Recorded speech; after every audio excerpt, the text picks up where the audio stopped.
ABS saves lives. We have all heard of this. ABS is indeed a lifesaver because it prevents the wheels from locking up, which happens to be the most common denominator of two-wheeler crashes. However, much like investors chase the highest risk-adjusted returns from the investments, our goal when braking is to achieve the smallest possible braking distance with as little risk of the wheels locking up as possible. Now, let's first understand the limitation of ABS on motorcycles.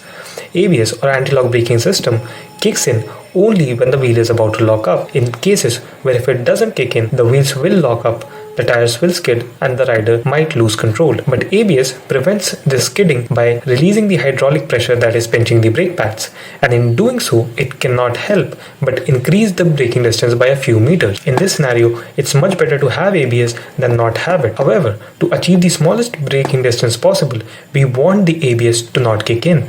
Just like a car's body shell is its last safety cushion, ABS is the last safety cushion of motorcycle braking. The point is, we want to prevent ourselves from getting there in the first place. Threshold braking helps us with exactly this. The idea here is to pull the brake lever in two steps.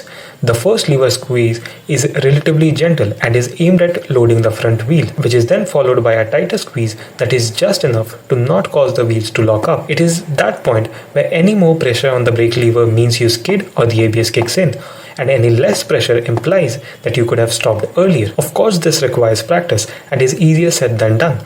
However, that small braking distance can save you one day from crashing into a bus or may save a kid, and is therefore well worth it. So how can you practice this? Just find yourself a good patch of road and practice threshold braking from various speeds like 20 to 0, 40 to 0, 60 to 0 and so on and so forth.